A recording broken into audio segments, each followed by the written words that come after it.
In today's video, I am going to show you how to set up your liquidation strategy for your Amazon FBA business. It is applicable for online arbitrage, retail arbitrage. If you are selling book, if you are doing a wholesale, it is going to work for all those business models. Now, if you've never used BeCool, you do not know what it is. It is a repricer. It is a tool that we use to change our price for our Amazon FBA business, okay? And so if you've never used the tool, there's a link for a 2-week free trial in the description so you can try the tool now. If you need more help, you can book a call with me or get on my mentorship program that is right now it's full, it's sold out already. But if you want to join in the future eventually, if a seat opens up or if I'm opening more spots, link in the description, you can join the wait list. Okay, so now, first of all, why do you want to set up a liquidation strategy for your Amazon FBA business? The reason is that after your inventory gets older than 180 days, you start paying a surge charge on the storage fee. Okay, so you have your default storage fee, the base storage fee that you are going to pay every single month no matter what. But once your inventory is older than 180 days, you start paying a surge charge on that. That is a lot of money, and that is going to make your profit. First of all, you should try to sell out of your items in less than 6 months if you are doing online arbitrage or retail arbitrage more specifically. No. Of course, sometimes things go wrong. We have some products that tank, that do not sell as fast as we want, or that we cannot get the buy box with, or that we cannot get the buy box for because we thought that we were going to be able to sell those products for more money. And so in that case, you want to reduce your price to hopefully get the buy box or to speed up sales, okay? And for this, this is why we're gonna use a repricer to do it. I'm going to show you a quick way to do it, the way that I have my setup. It's easy. It's a rule that we are going to use the conditional rule with BeCool because, as I was saying, first, once your inventory is older than 180 days, you start paying the surcharge. It's not a lot. It's already a lot, by the way, because it increases your monthly storage fee by like more than 50% already. More than 50%. Now, the more your inventory gets old, the more this fee increases. And you can watch my video on the storage fees if you're interested in learning more about it. I'll link it right there. If I forgot, please remind me. But yeah, and I do not know why it does not focus on my face. Let me fix this. Here we go. Now you can see my beautiful face in 4K. So let's dive into BeCool, and I'm going to show you my strategy.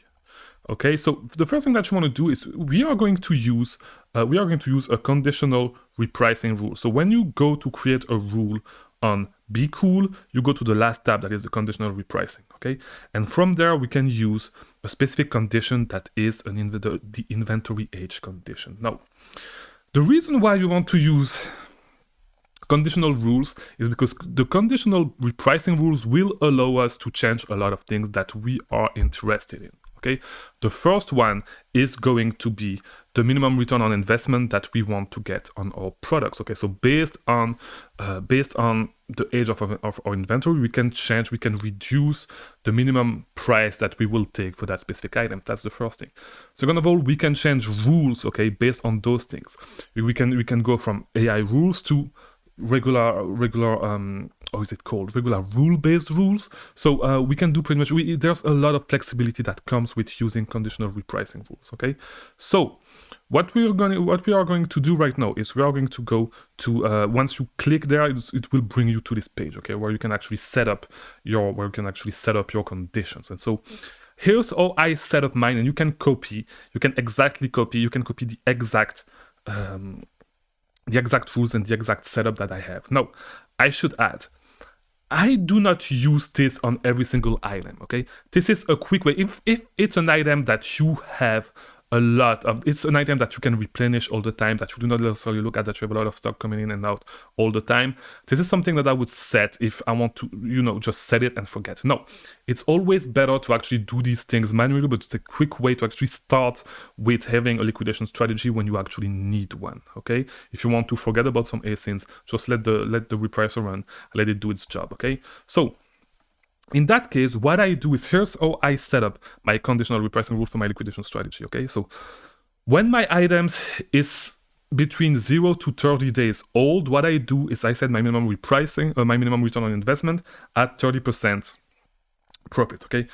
I put profit maximizer, but if you want, we can put match buy box at that point. The rule that I really use the most when I reprice manually is my match buy box rule, okay? Because the AI profit maximizer is a little bit, yes, it's going from time to time to push the price up, but it is going to be aggressive in undercutting as well and trying to win the buy box. So you could still use the match buy box rule if you do not have my rules, if you do not know my rules. You can check, you can click right here to see the video, and I'm sorry, it's the other way. Oh, you will see it on top, okay? You will see it on top. You can see my video on which I share all my rules for Be Cool. And so, yeah, there's a prerequisite. Before you do this, you need to set up every single rule individually, okay? So let's keep going. In between 31 and 60 days, what I do is I still have my 30% return on investment as a minimum return on investment, but I change the rule to match buy box now, which is those rules are pretty much equivalent, but I prefer to use the match buy box rule because in my experience, my match buy box rule will try to push the price up a little bit more. So you could do match buy box on those two, or you could do my match buy box here on the first one, and then AI profit maximizer right there on top. By the way, I forgot to say, you can set a repricing rule whenever those conditions are not met. All the conditions that you specified are not met. So in that case, I just use AI equalizer. This is not something that should happen. No, in between 61 to 90 days, I decrease my return on investment a little bit, and I start trying to speed up the sales because I want to get rid of the inventory because I'm starting to accrue. I'm starting to accrue. It means that I'm starting to accrue storage fees, right? And so I'm losing money. It's eating a little bit on my profit. So I want to speed up the sales. It's okay if I take a little bit less of a return on investment on that product. I'm trying to speed up my sales and make my money back as fast as possible.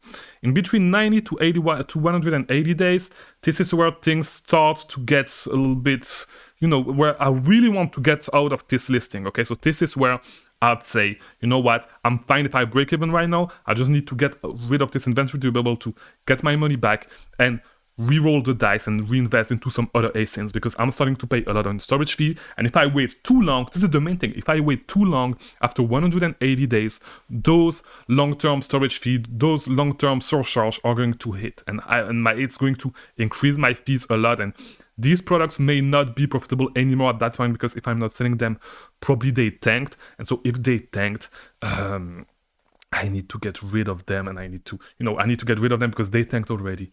I'm not going to get the profit that I thought I was going to get from them, and I paid a lot of fees, so it's eating even more on my profit, and so it's better to liquidate and to move to the next product. Now, some ASINs may recover by that time, but it's, as I said, once again, it's a rule to really, if you really want to set it and forget it, if you do not want to look at your repricer too much and you'd rather do other things in your business, this is a quick fix, basically, okay? You should see this as a quick fix and not a solution that is going to help with everything, okay? It's a quick fix that you can set on your ASINs to have a liquidation strategy if you know that you are not going to look at your repricer all the time, okay?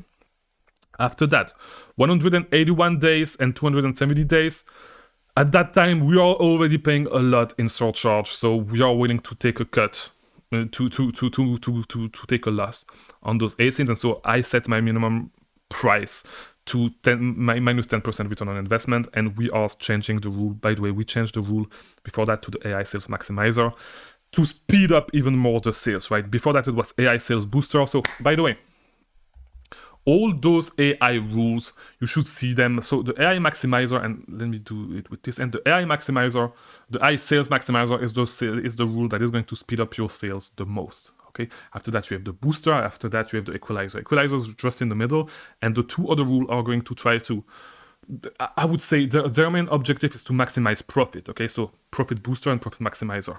And so it's a spectrum, okay? And all those things, all those rules, like regarding of where you are going to, which rule you are going to chase, it is going to have a different objective, right? And so, since we are trying to speed up the sales, we are switching to the AI sales booster first, and then the AI sales maximizer, okay? From 181 days to 270 days, this is where we actually start to take, a loss, okay? And after 365 days, the amount of fees, so at that point, you really start to pay a lot of money. And when I say a lot, a huge amount of money in storage fees. It's crazy and it's not worth it. So at that time, you should actually try to, and 15% loss is not a lot. At that time, to be honest, I'd sell my product at anything. And you should, to be honest, once you reach 271 days, you should actually look at your products manually. But as once again, it's a quick fix that you can set. You don't forget about those asins. But you should still look at them. But it's a quick fix. It's a quick way to actually get something rolling and forget about your asins. Okay, so I hope this video was helpful and that it actually starts it gets you to start looking at getting a liquidation strategy, and you start understanding those concepts a little bit better. This is my quick liquidation strategy. Of course, I go through my asins manually, but when I'm too lazy to do it, or on some asins that I think I could forget, I'll just set it and I'll just let it ride and see how it goes. Okay, so that's how I do it. Hope this video was helpful. If it was, leave a like, subscribe, do all that stuff. And I'll see you tomorrow for a new video, because there is a new video every single day about selling on Amazon or other business stuff, okay? Thanks for watching.